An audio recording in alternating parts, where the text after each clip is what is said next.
These are the top 10 fish we believe are best for a 5-gallon aquarium.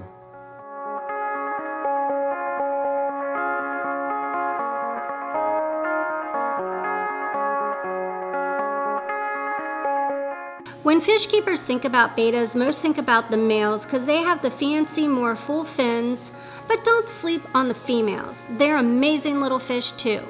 I have to admit, I have a soft spot for female betas. I have more of them than one person should have, but I can't help it.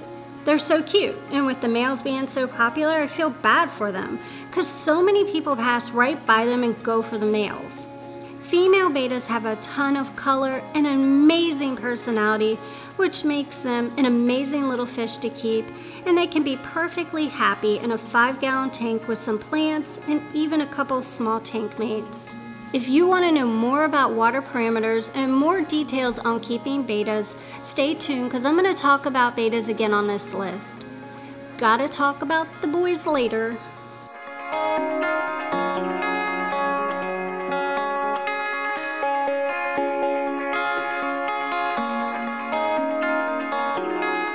Freshwater shrimp are one of the hottest things going right now in the hobby. They're super small, really cute, and they're available in tons of different colors.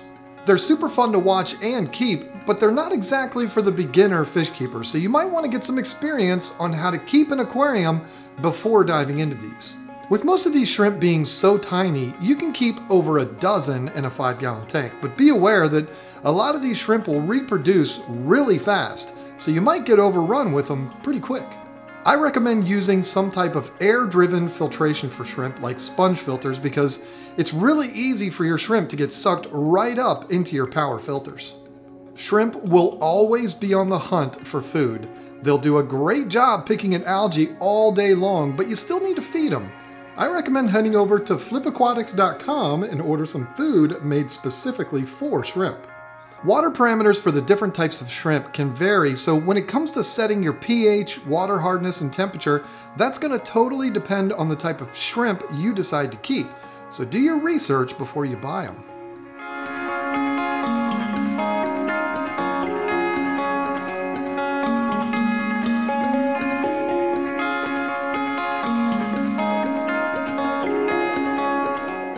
Guppies are one of the most popular fish in the aquarium hobby, and for good reason. They're super colorful, extremely active, and they breed like rabbits and can tolerate a wide range of water parameters, which makes them perfect for beginner fish keepers. Guppies are really small, so having several of them in a 5-gallon is no problem, but you do have to be careful. They breed constantly, so with a 5-gallon, I recommend keeping only males or only females. The males look a little different than the females. They're not quite as big and their fins aren't as full, but they're still really nice looking fish. Guppies aren't finicky eaters at all. They'll easily take a good quality flake food or some frozen brine shrimp every once in a while. For guppies, you'll want to keep your pH around neutral, the temperature from 75 to 82. Just keep up with routine maintenance.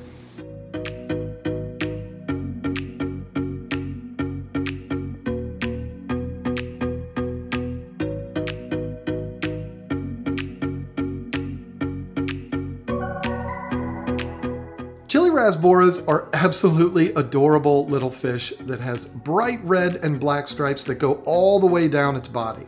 They're a schooling fish, so you'll want to get at least 6 to 8 of these little guys, but don't worry, it's not going to be too much on your tank. They only get about 3/4 of an inch long. If you do your job as a fish keeper and keep the water nice and clean, you could even have a dozen or so of these in a 5-gallon tank. These are pretty easy little fish to keep, and they can tolerate a range of different parameters, but try to keep your temperature around 78 to 80 and a pH anywhere from 6 to 7. Chili Razzboras are another great candidate for a sponge filter rather than a power filter. They don't like a ton of water movement, and they're not super strong, so you don't want them getting sucked up into your filter. Feeding Chili Razzboras is pretty simple. Give them a quality tropical flake and maybe throw in some Hikari micro pellets. That'll keep them fat and happy.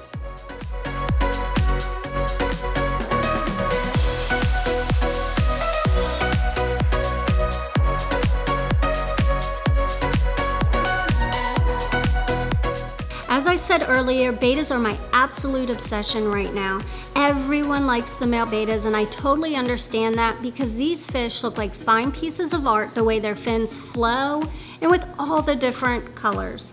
But the other thing about betas that makes them so appealing is the fact that they're super easy to keep, and if you put them in a 5-gallon, you'll be doing much better than most beta keepers out there.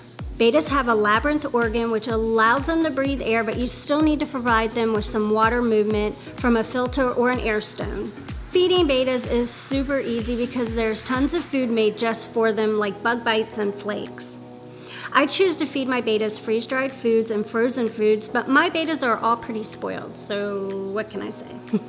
Filter the tank well, keep your pH around neutral and the temperature 78 to 82, and feed them well, and your beta will easily be around for 3 to 5 years or even longer.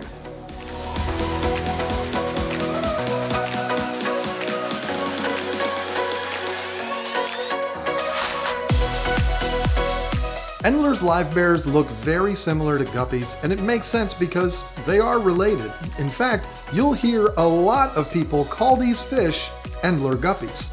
These fish are one of the best little fish in the whole hobby because they're super tiny, super cute, and super easy to keep. This doesn't mean you can be lazy though. You've still got to do your best to keep the water as clean as possible, but Endlers can tolerate quite a bit. They're only going to get about an inch long, so it's not a big deal to keep 6 or 8 of them in a 5-gallon tank. But here's the thing. Unlike a lot of fish on this list, Endlers aren't schooling fish.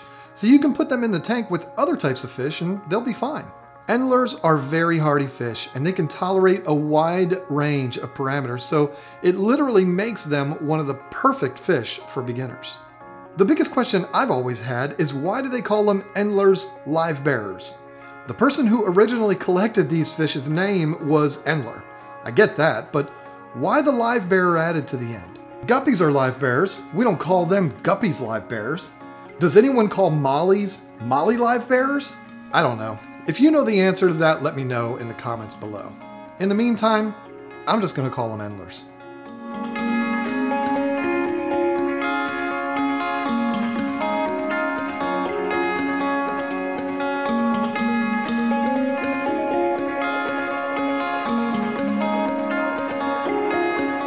White cloud minnows are colorful and adorable little schooling fish that get an inch to a little over an inch in length. They like to be in groups of 4 to 5 at least, and the males will have brighter fins and slimmer bodies than the females. Wow, go figure, right? White clouds are another fish that can tolerate a wide range of water parameters, but they're a cold water fish. You won't want to keep them with fish that like warmer temperatures like guppies, but they'll go great with cooler water fish like danios. Just as with all nano fish, it's important to keep your water clean with white clouds. Nano tanks can get fouled up pretty fast because there's so little water, so stay on a routine maintenance schedule, keep them fat and happy with some good tropical flakes, and these will be some fun little fish to keep.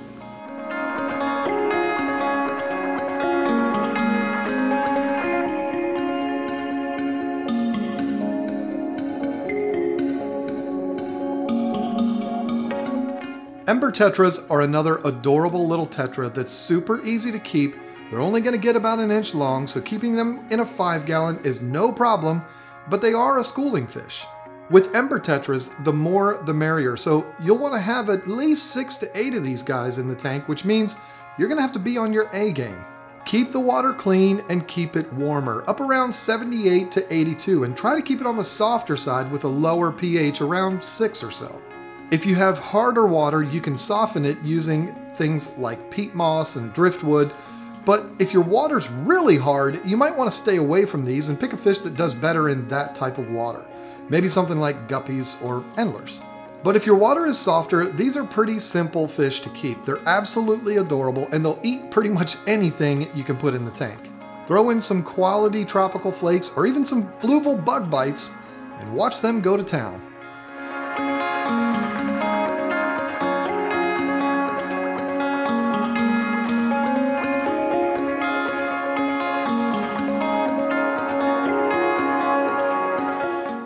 Dwarf Razzbars are a cute little fish that does really well in a heavily planted tank with a bunch of friends. They're another fish that will thrive in groups, but they're really shy, so giving them plenty of hiding spaces is absolutely critical. These little Razzbars are super easy to keep because they can tolerate a pretty wide range of water parameters, but you'll want to try to keep the water clean, keep the pH between 7 to 8, and temperatures a little cooler, like 70 to 75. Put a nice group of them together with a bunch of plants, some driftwood, and maybe some rocks, which will give them plenty of hiding places, and feed them a quality tropical flake or frozen brine shrimp, and they'll be just fine.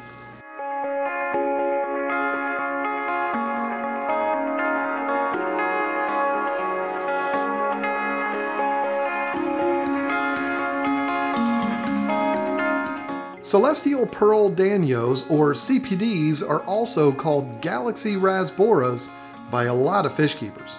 I like to call them CPDs though, because it just makes me sound smarter.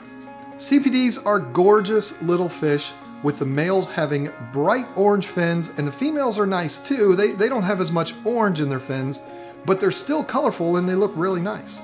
They are another fish that can tolerate a wide range of parameters, but it's best to shoot for around a neutral pH and keep the water at 75 to 78 degrees. CPDs are really shy and they like to hide, so if you're thinking about live plants in your 5-gallon, these will be great fish for that. They're gonna stay under an inch in length, so a 5-gallon is no problem for them. Put a few of them in with maybe a few endlers and a beta, you'll have an absolutely gorgeous little tank.